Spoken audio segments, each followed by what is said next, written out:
What be the crappin' boys and girls? Danny here. That's right, with Hollenbeck to Nowhere. Welcome to Taco Tuesday, where I discuss everything about my 2005 Toyota Tacoma. I have a wonderful Tacoma. I call it the Silver Panda, and I'm gonna discuss with you today the solar power that I run out of my truck that powers my fridge and all my photo equipment and everything in between, and how I garnish that power when I'm on the road. It's crazy and magical. Let's jump into it, shall we? Haha.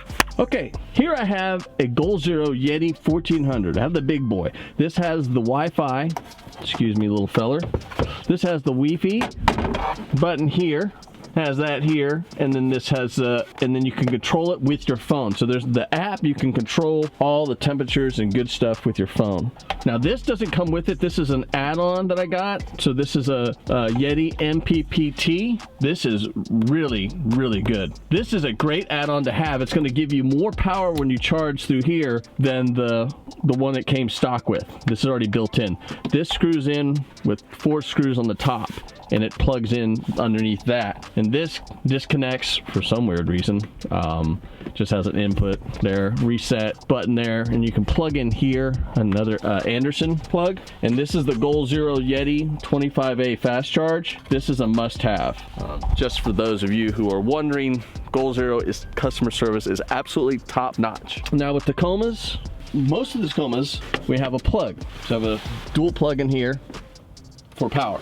So what I did is I hooked up a power supply here on the outside, so I will run external power for here. What this does is this plugs into my Yeti, so while driving, it powers it up. So there's a little button in the cab, I'll show you, that powers it up. So I like having this handy here because I can also, when I plug in places that have power, like businesses, schools, and churches, hint, hint, I'll just plug the extension cord into here or here and power everything up. So I'll just plug into here and source everything from here. You can kind of figure out your own situation. And then I have my ARB Elements fridge. This thing is bad to the bone. This thing is really, really awesome. I highly suggest getting an ARB fridge.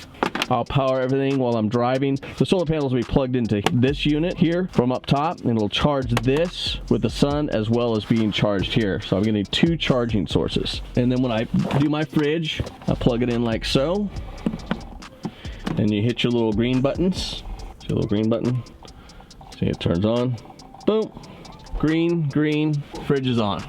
Boom. I'll show you where I power this up at. In the front of the cab.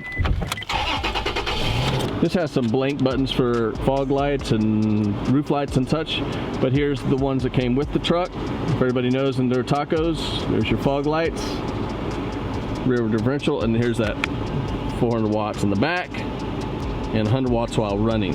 So idling 400 watts, running is 100 watts.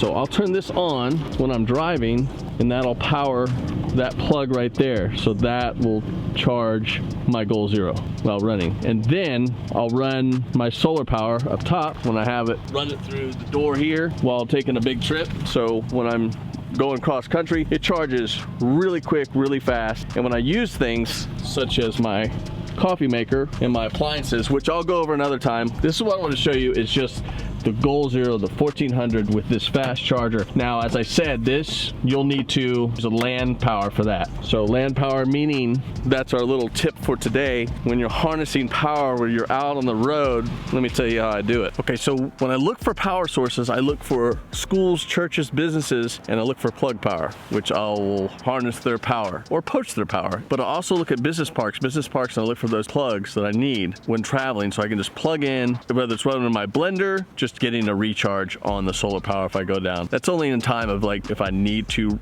get power, I will look at churches, schools, and business parks and get power if need be. If you need to charge something real quick, it's what I've used before, and it saved my butt many times just to get quick power up and to charge something or to cook something really quick. Just do it naturally. That's all you got to do. It's got to come flowing out of you like a that's what I'm talking about. Thank y'all very much for watching. I'm glad I could show you around my Toyota Tacoma's solar power. If you have any questions or comments, leave them in the comments below and let me know what kind of rig you have, what kind of rig you're looking for. I have seen different Tacoma setups, and I think when you look at the type of systems that they have, that they are, once you get out there, you're just going to use whatever suits your needs needs, whether you're hunting, fishing, mountain biking, rollerblading, one-wheeling, whatever you're doing, and camping and overlanding. It's like whatever you're doing personally is going to have a direct effect on how your Toyota Tacoma is going to be set up, without a doubt. There's other things to add on and everything like that. I do have a more grand scale that I want to build with my Tacoma, but it's going to suit what I need best, because I'm going to need a lot of like tripod slots and lens holders and all this stuff that's going to make it easier for me doing what I do personally. So you have to take that into consideration when you're building up your Tacoma, is like what suits you best. I'm just going to gradually build because I'm just changing, and my gear's changing, and the way I'm doing things is changing. So I'm just doing it bit by bit. But I hope that helps, because that solar power when you're running out of the Tacoma is a wonderful thing. Thanks for being with me today. I appreciate it. Please like and subscribe, and I will talk to you soon. Thanks very much. Until next time, peace.